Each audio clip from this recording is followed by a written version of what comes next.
Hello everyone, कैसे हैं आप लोग। शायद आप लोग अच्छे होंगे। आज के अपने इस वीडियो में हम देखने वाले हैं क्लास 10th का जो साइंस है उसका चैप्टर 10, ठीक है, यानी चैप्टर 10, जिसका नाम क्या है, प्रकाश, उसका परावर्तन तथा अपवर्तन। ठीक है, ये अभ्यास का प्रश्न उत्तर है जो हमें बनाने के लिए दिया जाता है ना, उसका। ठीक है, तो चलिए इसको देखते हैं और इसको सॉल्व करते हैं, इसके सारे क्वेश्चन आंसर को। सबसे पहले ये ऑब्जेक्टिव वाला क्वेश्चन है, इसको सॉल्व करते हैं। देखिए पहला क्वेश्चन है, निम्न में से कौन सा पदार्थ लेंस बनाने के लिए प्रयुक्त नहीं किया जा सकता है। यानी उस पदार्थ का नाम इसमें से खोजना है जिसके माध्यम से हम लेंस नहीं बना सकते हैं। तो लेंस किससे हम पहले बना सकते हैं, तो लेंस उस सभी पदार्थ से बन सकता है जो कि पारदर्शी होता है, यानी कि जिससे प्रकाश एक पार से दूसरे पार निकल सके। और जिसमें प्रकाश एक पार से दूसरे पार नहीं निकल पाता है उसमें उससे हम लेंस नहीं बना सकते हैं। तो देखिए ऑप्शन में जल, जल में प्रकाश गमन करता है, एक पार से दूसरी तरफ चला जाता है, तो इससे हम लेंस बना सकते हैं। कांच, इससे तो बनता ही है। प्लास्टिक, प्लास्टिक से भी लेंस बनता है, क्योंकि देखते हैं जो कचकारा होता है वो प्लास्टिक का ही होता है। ठीक है, और कुछ मतलब जैसे लो क्वालिटी का चश्मा भी होता है ना, तो वो भी प्लास्टिक का होता है, उससे भी लेंस बनाया जा सकता है, क्योंकि इससे भी प्रकाश आर पार होता है, जो सफ़ेद प्लास्टिक होता है ना उससे। लेकिन ऑप्शन नंबर डी में है मिट्टी, तो मिट्टी में प्रकाश आर पार नहीं हो पाता है, तो इसलिए मिट्टी से हम लेंस नहीं बना सकते हैं। तो ऑप्शन नंबर डी इसका क्या है, सही उत्तर। ठीक, चलिए अब नेक्स्ट क्वेश्चन देखते हैं। अब देखिए हमारा यहाँ पर 2 नंबर क्वेश्चन है, किसी बिंब का अवतल दर्पण द्वारा बना प्रतिबिंब कैसा है, आभासी, सीधा तथा बिंब से बड़ा पाया गया। वस्तु की स्थिति कहाँ होनी चाहिए, यानी कि अवतल दर्पण के सामने वस्तु को कहाँ रखेंगे जो इस कंडीशन में प्रतिबिंब प्राप्त होगा। कैसा, आभासी होना चाहिए, सीधा, परंतु मतलब इसके साथ में बिंब से बड़ा, यानी वस्तु से बड़ा प्रतिबिंब। तो देखिए यहाँ पर सिचुएशन यहाँ पर दिया हुआ है। ऑप्शन नंबर ए है मुख्य फोकस तथा वक्रता केंद्र के बीच। देखिए मुख्य फोकस, ठीक, और वक्रता केंद्र के बीच में जब प्रकाश मतलब क्या कहते हैं, अगर वस्तु रहता है ऐसे में जो प्रतिबिंब प्राप्त होता है वो तो बड़ा रहता है। लेकिन वहाँ पर दिक्कत ये है, जो यहाँ आभासी बनना चाहिए, आभासी के जगह पर वास्तविक उल्टा रहता है। तो भाई ऑप्शन नंबर ए हो गया गलत। बी नंबर में वक्रता केंद्र पर, और जब वक्रता केंद्र पर हो तो ऐसे में क्या होता है, जो प्रतिबिंब होता है ना उसका आकार समान रहता है। तो भाई समान आकार तो यहाँ पर बन नहीं रहा है, तो ऑप्शन नंबर बी भी गलत है। सी नंबर में वक्रता केंद्र से परे, यानी जो वक्रता केंद्र है, ठीक है, उससे पहले यानी उसके पीछे रहेगा, तब यहाँ पर क्या होगा। देखिए वक्रता केंद्र से परे जब वस्तु रखा जाता है तो ऐसे में जो उसका प्रतिबिंब बनता है ना वो बनता है छोटा। तो क्या इस सिचुएशन में ये सही है, ये भी गलत हो गया। अब देखिए डी नंबर में है दर्पण के ध्रुव, यानी जो पोल है उस पे तथा मुख्य फोकस के बीच, यानी पोल से लेकर के ध्रुव से लेकर फोकस के बीच में जब वस्तु रहता है तब कैसा बनता है, तब बनता है यहाँ पर आभासी, सीधा तथा बिंब से बड़ा प्रतिबिंब बनता है। ठीक, तो इसलिए ऑप्शन नंबर डी इसका क्या हो जाएगा, ये सही हो जाएगा। चलिए अब नेक्स्ट क्वेश्चन की तरफ बढ़ते हैं। अब देखिए हमारा यहाँ पर 3 नंबर क्वेश्चन है, किसी बिंब का वास्तविक तथा समान साइज का प्रतिबिंब प्राप्त करने के लिए बिंब को उत्तल लेंस के सामने कहाँ रखें। यानी उत्तल लेंस के सामने वस्तु की ऐसा स्थिति होना चाहिए जिससे प्रतिबिंब वास्तविक तथा समान साइज का प्राप्त हो। तो देखिए ऑप्शन नंबर 1 है लेंस के मुख्य फोकस पर। तो लेंस के जब मुख्य फोकस पर वस्तु रहता है तब उसका प्रतिबिंब जो बनता है ना वो बनता है बड़ा, वास्तविक तो रहता है लेकिन बड़ा बनता है। तो यहाँ पे कहता है समान साइज होना चाहिए, तो ऑप्शन नंबर 1 गलत होगा। ठीक, बी नंबर में फोकस दूरी की दुगुनी दूरी पर, यानी जब जितना दूरी फोकस है उससे दुगुना दूर पर अगर वस्तु को रखेंगे तब क्या यहाँ जो प्रतिबिंब है वो वास्तविक और समान साइज का बनेगा, तो सही है ये। ठीक है, ऐसे सिचुएशन में जो प्रतिबिंब बनता है वो वास्तविक होता है और उसका आकार वस्तु के आकार का बराबर होता है। ठीक, तो ये हो जाएगा सही। वैसे सी और डी भी देख लेते हैं। जब वस्तु अनंत पर हो तो ऐसे सिचुएशन में जो प्रतिबिंब है ना वो एकदम बहुत बहुत बहुत छोटा बनता है, वास्तविक रहता है। ठीक है, लेकिन आकार में छोटा होता है, तो ये तो गलत ही है। डी नंबर में है लेंस के प्रकाशिक केंद्र यानी कि प्रकाशिक केंद्र जो पोल होता है, ठीक है, वहां पर तथा मुख्य फोकस के बीच में, यानी जो मुख्य फोकस है उसके बीच में, तो ऐसे सिचुएशन में जब प्रकाशिक केंद्र और मुख्य फोकस इसके बीच में रहता है ना, तभी प्रतिबिंब का आकार जो होता है वो वस्तु के आकार से बड़ा होता है। ठीक, तो ये भी गलत है। ऑप्शन नंबर बी सिर्फ सही है, क्योंकि इसी सिचुएशन में जो प्रतिबिंब होता है वो वास्तविक और समान साइज का प्राप्त होता है।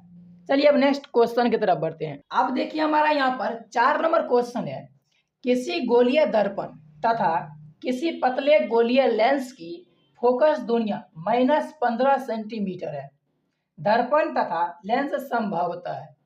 एक चीज ध्यान रखिए, यहाँ पर माइनस, ये माइनस से हमें बहुत कुछ पता चलता है।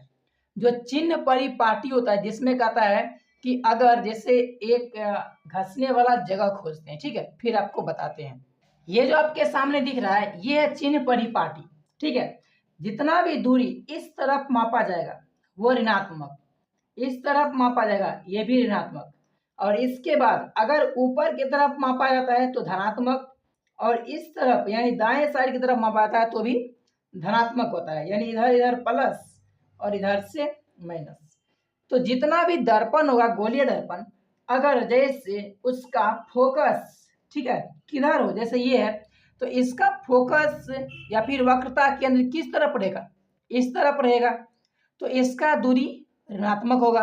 ठीक है, अगर कोई दर्पण या फिर लेंस का साइज इस तरह से है तो इसका फोकस या फिर वक्रता केंद्र, यहाँ देखिए, इसका फोकस और वक्रता केंद्र इस तरफ होने वाला है, तो इसका जो है दोनों चीज धनात्मक होगा। ठीक, तो ऋणात्मक समय पता चलता है कि जो भी हमें दर्पण या फिर लेंस है, ठीक है, वो इस तरह का है, यानी उसका क्या है कि जो फोकस या फिर वक्रता केंद्र, वक्रता त्रिज्या, ये सब जो है ये सब के सब ऋणात्मक है, यानी इस तरफ है। तो दर्पण कैसा होगा, इस तरह से बना होगा। तो जब अगर दर्पण ऐसा बना है तो ये हो जाएगा अवतल दर्पण। ठीक, ये क्या हो जाएगा, ये हो जाएगा अवतल दर्पण। अगर यहीं पे लेंस की बात करते तो लेंस का आकार इस तरह से होगा। ठीक, और ये हो जाएगा अवतल लेंस। ठीक, और इसी हिसाब से हमारा आंसर भी होना चाहिए। तो यहाँ पर हमें ऑप्शन भी दिया है दोनों अवतल, ये सही है। दोनों के दोनों कौन सा होगा, अवतल लेंस तथा अवतल दर्पण होगा। उत्तल, उत्तल तो होगा नहीं क्योंकि इसका फोकस दूरी धनात्मक होता है। दर्पण अवतल तथा लेंस उत्तल, ये भी गलत है और ये भी गलत है, यानी सिर्फ ऑप्शन नंबर ए सही है। ठीक, चलिए अब नेक्स्ट क्वेश्चन की तरफ बढ़ते हैं। अब देखिए हमारा यहाँ पर 5 नंबर क्वेश्चन है, किसी दर्पण से आप चाहे कितनी ही दूरी पर खड़े हो आपका प्रतिबिंब सदैव सीधा प्रतीत होता है, संभवतः दर्पण है। यानी कि ऐसा कौन सा दर्पण है जिसमें सिर्फ और सिर्फ सीधा प्रतिबिंब बनता है। देखिए, केवल समतल, समतल में तो सीधा बनता ही है, ये भी सही है। केवल अवतल नहीं, अवतल में उल्टा प्रतिबिंब भी बनता है।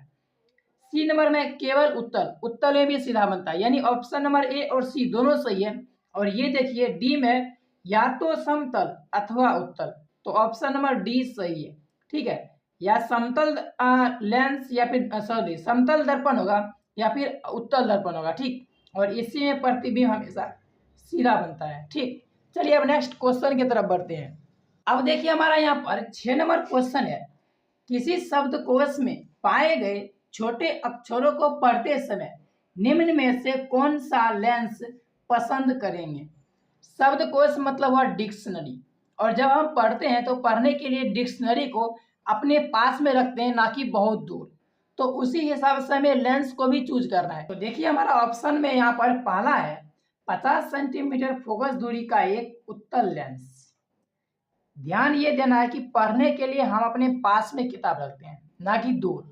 तो ऐसे सिचुएशन में हम बेहतर करेंगे कि जो सबसे कम फोकस वाला, यानी कम फोकस दूरी जिसका हो, जिस लेंस का हो, उस लेंस को हम यूज करेंगे। तो यहाँ पर ये भी ध्यान देना होगा कि वो वस्तु को ना, यानी कि कहते हैं प्रतिबिंब को, जो अक्षर है उसको बड़ा भी करे।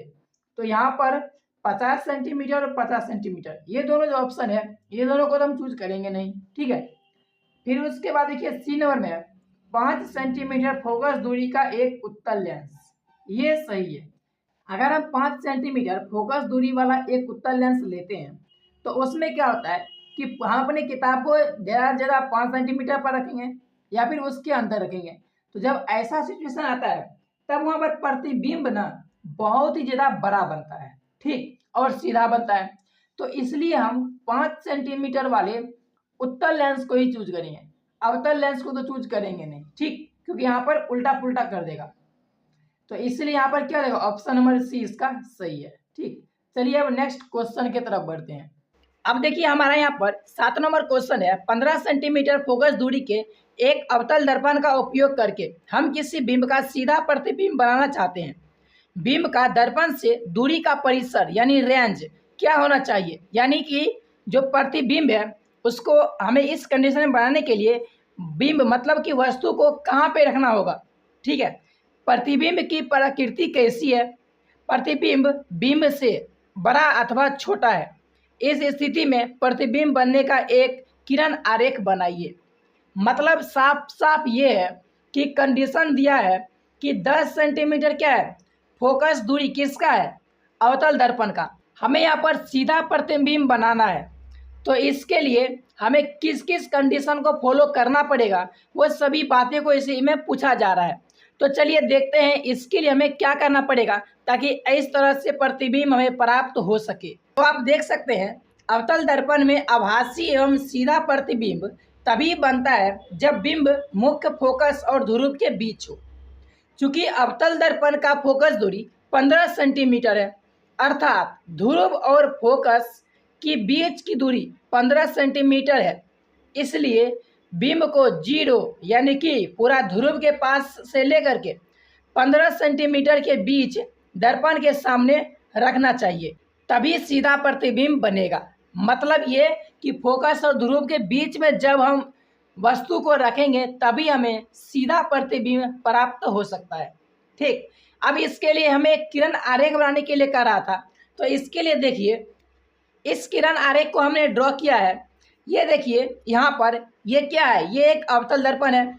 अब देखिए यहाँ पर ये ध्रुव और फोकस, ठीक है, इसके बीच की दूरी कितना होना चाहिए, यहाँ पर बीच की दूरी 15 सेंटीमीटर है, ठीक है, 15 सेंटीमीटर।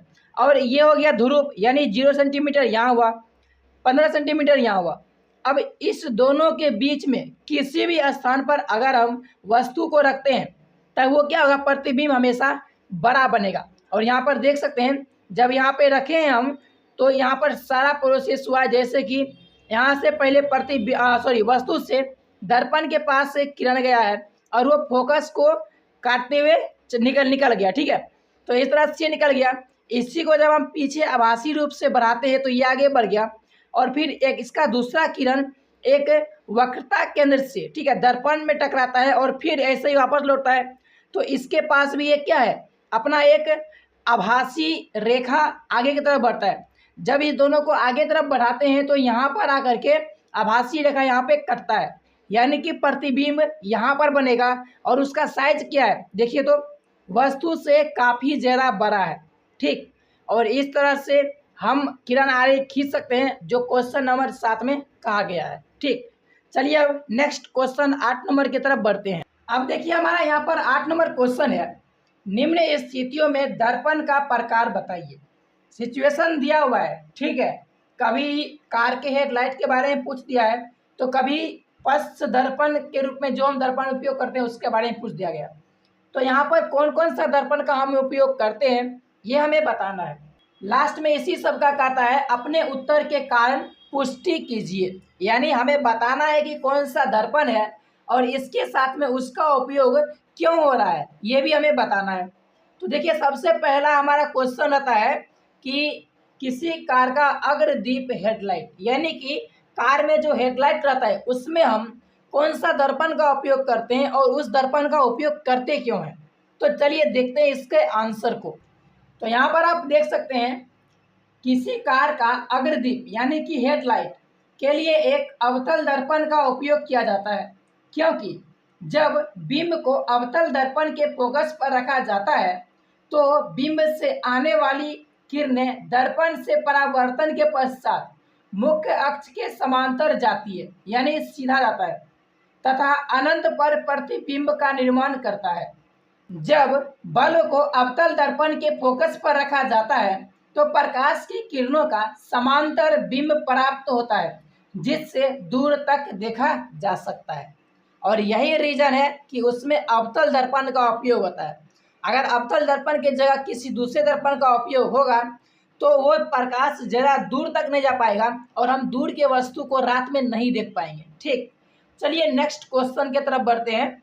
इसी में देखिए बी नंबर पॉइंट है, किसी वाहन का पार्श्व यानी कि पश्च दृश्य दर्पण, जो कि लुकिंग ग्लास होता है, गाड़ी में पीछे देखने के लिए जो ग्लास का उपयोग करते हैं, उसमें कौन सा दर्पण का उपयोग होता है और इसी के साथ में उस दर्पण का उपयोग होता क्यों है, इसके बारे में जानना है। तो चलिए ये भी देखते हैं। अब आप देख सकते हैं किसी वाहन का पार्श्व यानी पश्च दृश्य दर्पण के लिए एक उत्तल दर्पण का उपयोग होता है, क्योंकि उत्तल दर्पण के बाहर की ओर वक्रित होने के कारण इसका दृष्टि क्षेत्र बड़ा होता है तथा ये सीधा तथा सापेक्ष रूप से छोटा प्रतिबिंब बनाते हैं, जिसके कारण वाहन चालक उनके पीछे दूर तक आते वाहनों को आसानी से देख पाते हैं तथा वाहन सुरक्षित रूप से चला पाते हैं। मतलब ये कि जो उत्तल दर्पण होता है उसमें हम जिस तरफ से देखते हैं ना वो भाग उठा होता है। अब जैसे वो भाग अगर उठा है तो वो अधिक से अधिक दूर तक क्षेत्र को कैप्चर करेगा, ठीक है। और इसमें जो प्रतिबिंब बनाता है वो प्रतिबिंब बहुत ही छोटा छोटा बनता है, जिससे अधिक से अधिक चीज़ को हम उस दर्पण के अंदर देख पाते हैं। और ड्राइवर को ऐसे में जब बड़ा चित्र दिखता है तो उसको आसानी से ये अनुभव हो जाता है कि हमारे पीछे कौन सा गाड़ी आ रहा है, ठीक है, हमें किस तरफ मुड़ना है, वो सुरक्षित है कि नहीं है, ये सब कुछ आसानी से ड्राइवर देख पाता है और एक्सीडेंट से अपनी गाड़ी को बचा कर रखता है, ठीक है। तो इसलिए इसमें उत्तल दर्पण का उपयोग किया जाता है। चलिए अब नेक्स्ट क्वेश्चन देखते हैं।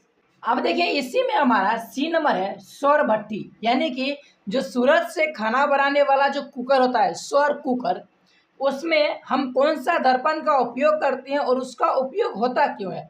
तो आप देख सकते हैं सौर भट्टी के लिए अवतल दर्पण का उपयोग किया जाता है। अब होता क्यों है, क्योंकि अनंत से आने वाली प्रकाश की किरणें अवतल दर्पण से परावर्तन के पश्चात दर्पण के फोकस पर केंद्रित होती है, यानी जो दर्पण का फोकस है उस जगह पे सब आकर एक जगह मिल जाता है। प्रकाश की किरणों के एक जगह केंद्रित होने से उसकी ऊष्मा भी एक जगह केंद्रित होकर काफ़ी ऊष्मा देती है। अतः सौर भट्टी के लिए काफ़ी बड़े अवतल दर्पण का उपयोग किया जाता है। इसमें बड़ा अवतल दर्पण का उपयोग इसलिए होता है ताकि अधिक से अधिक प्रकाश को वो पकड़ करके एक जगह पर केंद्रित हो, ताकि हीट काफ़ी ज़्यादा हो, जिससे खाना जल्दी पक पाए, ठीक है। चलिए अब नेक्स्ट क्वेश्चन देखते हैं 9 नंबर का। देखिए हमारा यहाँ पर 9 नंबर क्वेश्चन है, किसी उत्तल लेंस का आधा भाग काले कागज से ढक दिया जाता है।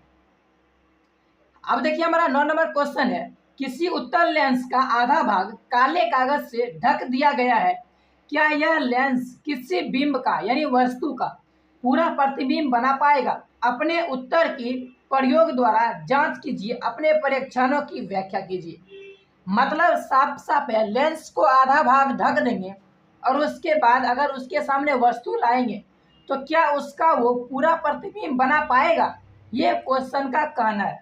चलिए देखते हैं इसके आंसर को। तो देखिए इसमें है हाँ, किसी उत्तल लेंस का आधा भाग काले कागज से ढक देने के बावजूद भी यह बिंब का पूरा प्रतिबिंब बनाएगा। मतलब पूरा प्रतिबिंब बना पाएगा अगर हम उसको आधा कागज से ढक देंगे फिर भी। अब इसका होता कैसे है, मतलब इसके पीछे वजह क्या है, इसको देखते हैं। मतलब प्रयोग जो परीक्षण हम करते हैं उसमें। तो देखिए एक उत्तल लेंस के आधे भाग को काले कागज से ढककर बिंब को विभिन्न स्थितियों में रखकर अवलोकन किया गया। मतलब ये कि वस्तु को आगे पीछे खिसका करके रख करके देखिए कि भाई इसका पूरा प्रतिबिंब बन रहा है कि नहीं बन रहा है। अब इससे देखिए परीक्षण क्या हो रहा है, चूंकि बिंब से आने वाली किरणें लेंस के आधे भाग से ही परावर्तित होती है, अतः लेंस के आधे भाग को ढक देने के बावजूद भी बिंब का प्रतिबिंब प्राप्त किया जा सकता है, जो वास्तविक और उल्टा मिलेगा। मतलब ये है कि भाई जो लेंस होता है ना, लेंस वो अपने पूरे भाग का उपयोग नहीं करता किसी वस्तु का प्रतिबिंब बनाने के लिए, वो आधे भाग से ही पूरे वस्तु को देखकर उसका प्रतिबिंब बना लेता है। तो इसलिए हम अगर आधा भाग को ढक भी देंगे ना तो भी वस्तु का जो है पूरा का पूरा प्रतिबिंब बन जाएगा। ठीक, देखिए अब हमारा यहाँ पर 10 नंबर क्वेश्चन है। 5 सेंटीमीटर लंबा कोई बिंब 10 सेंटीमीटर फोकस दूरी के किसी अभिसारी लेंस से 25 सेंटीमीटर दूरी पर रखा जाता है। प्रकाश किरण आरेख खींचकर बनने वाले प्रतिबिंब की स्थिति, साइज तथा प्रकृति ज्ञात कीजिए। मतलब ये कि वस्तु की लंबाई दिया हुआ है, ठीक है, फोकस दूरी दिया हुआ है और इसके बाद जो वस्तु दूरी है वो भी दिया हुआ है 25 सेंटीमीटर। अब इसमें हमें प्रतिबिंब कैसा प्राप्त होगा, कितना दूरी पर प्राप्त होगा, छोटा बड़ा, ये सब हमें ज्ञात करने के लिए कहता है। यही है इसका सारा चिट्ठा। कैसे, देखिए बिंब की ऊंचाई कितना है 5 सेंटीमीटर, पहले ही बोल रहा था ऊंचाई हमेशा धनात्मक ही रहेगा। ठीक है, अभी सारी मतलब क्या है, उत्तल लेंस की फोकस दूरी, उत्तल लेंस का फोकस दूरी हमेशा धनात्मक होता है। ठीक है, तो इसलिए यहाँ पर 10 सेंटीमीटर दिया हुआ है। बिंब की दूरी भी पता है 25 सेंटीमीटर, जो वस्तु या फिर बिंब की जो दूरी होती है हमेशा ऋणात्मक होता है, इसलिए -25 सेंटीमीटर ये होगा। ठीक, ये इसका किरण आरेख है। इसमें आप देख सकते हैं ये एक उत्तल लेंस है। ठीक, 10 सेंटीमीटर इसका फोकस है जो कि रखा हुआ है, यहाँ पर दिया हुआ है। वस्तु कहाँ है, वस्तु है 25 सेंटीमीटर पर, ये रहा वस्तु। इसकी ऊंचाई कितना, ये होगा 5 सेंटीमीटर। ठीक, अब जब इससे प्रकाश गुजर रहा है तो एक तो यहाँ से जाएगा और ये दूसरा वाला का जो फोकस है ना उससे ये गुजर जाएगा, ये सीधा गया और इसका जो बीच हुआ, बीच में से ये टर्न होकर के ये लाइन ये फोकस से गुजर जाएगा यहाँ पर। और फिर इसका दूसरा जो किरण है ये ध्रुव से होते हुए इस यानी कि जो पहले लेंस से आते हुए और इसका फोकस को काटता है, फिर इसके बाद जहाँ पर ये मिलेगा, ठीक है, उस जगह पर इसका उल्टा प्रतिबिंब बनाता है। अब इसके बाद इसका पूरा स्थिति कैसा है वो सब हमें निकालने के लिए हमें लेंस का जो फार्मूला होता है उसको उपयोग करके हमें मैथमेटिकल कैलकुलेशन के हिसाब से निकालना पड़ेगा। वो हम आपको लाइव आंसर बनाकर दिखाते हैं। अब देखिए इसके आगे का सॉल्यूशन होगा लेंस सूत्र से, जिसमें लेंस सूत्र होता है 1/f, मतलब फोकस बराबर होता है 1/v माइनस 1/u। ये हो गया लेंस सूत्र। अब इसमें से हमें यहाँ पर फोकस दिया है, वस्तु दूरी पता है, प्रतिबिंब दूरी निकालना है, तो इसको इधर ही रहने देंगे और इसको भेज देंगे इस तरफ से।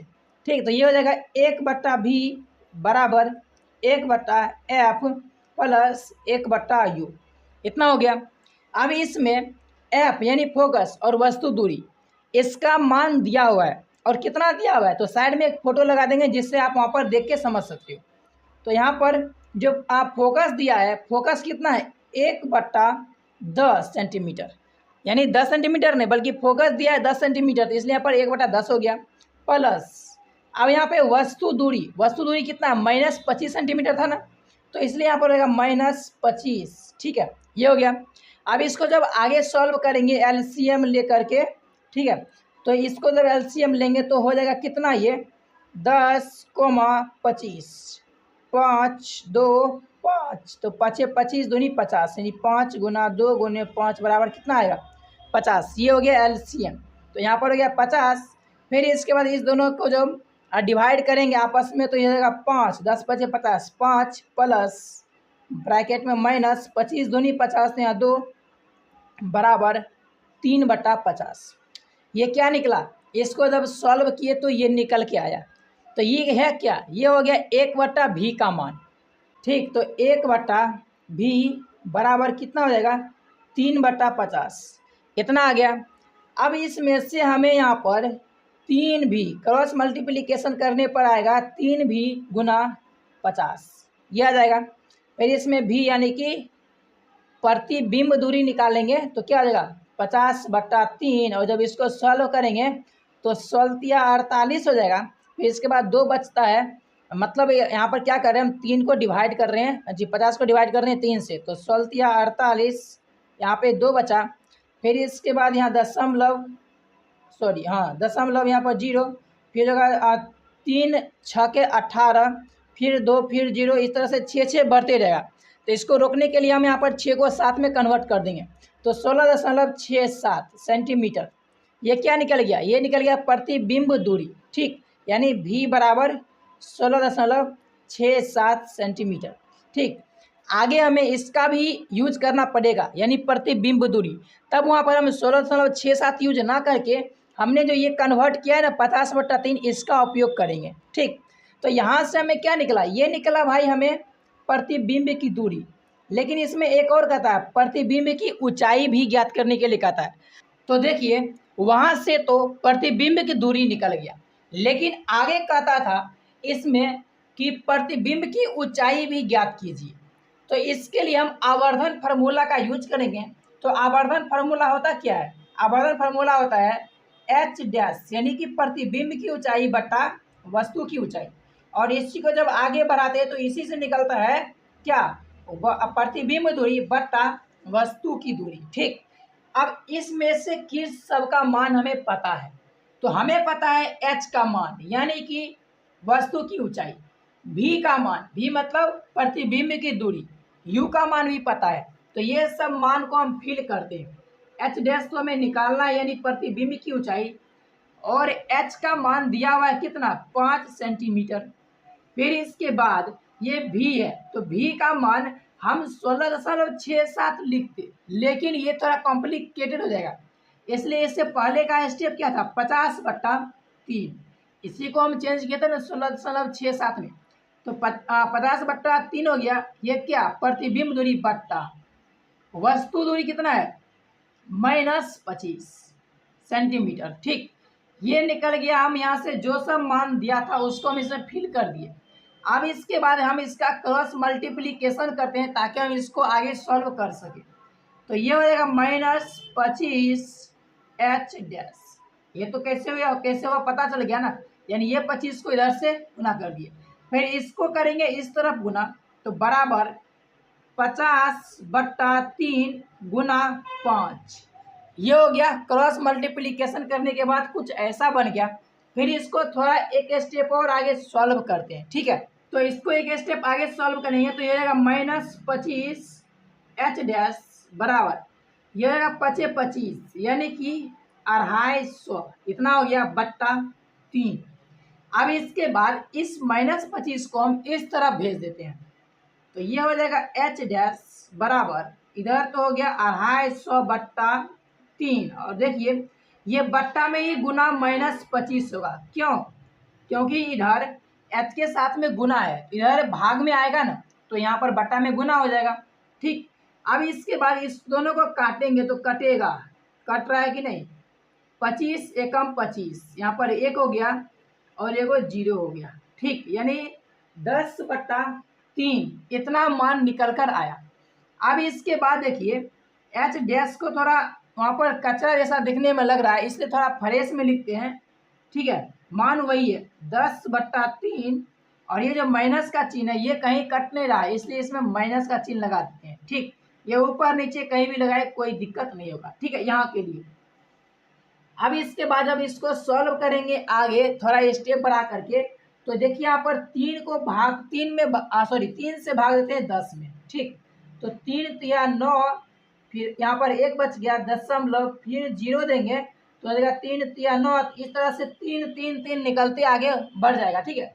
तो आप चाहो तो इसमें 1 दशमलव तक लिख सकते हो 3.3, या फिर आगे भी बढ़ा सकते हो 3.33, ठीक है। तो ये हो गया क्या? ये हो गया भाई प्रतिबिंब की ऊंचाई, और ये क्या है? सेंटीमीटर में दिया हुआ है मात्रा किसका? तो 3.33 सेंटीमीटर। ये क्या हो गया? ये निकल गया प्रतिबिंब की ऊंचाई, ठीक। इस तरह से हम वस्तु की ऊंचाई, प्रतिबिंब की ऊंचाई, प्रतिबिंब की ऊंचाई, प्रतिबिंब की दूरी, ये सब ज्ञात कर सकते हैं, जिसमें हमने 2 फार्मूला का यूज किया। एक तो ये है, ठीक है, आवर्धन सूत्र, और दूसरा था ये लेंस सूत्र, ठीक है। इस दोनों का उपयोग करके हम इसको सॉल्व किए हैं। अब देखिए जितना भी सूत्र से हमने अभी निकाला है मान, यानी प्रतिबिंब दूरी, प्रतिबिंब की ऊंचाई, उसका ऋणात्मक मान, धनात्मक मान, उससे पता चलता क्या है? उससे पता चलता है कि प्रतिबिंब का साइज कैसा है? प्रतिबिंब बिंब से छोटा तथा ऋणात्मक चिन्ह बताता है कि प्रतिबिंब वास्तविक और उल्टा है।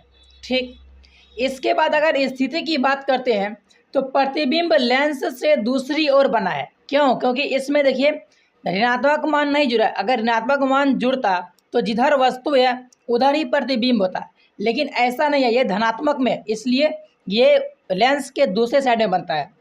फिर इसके बाद है अगर प्रकृति की बात करें तो ये कैसा बनता है, ये वास्तविक बनता है और उल्टा बनता है।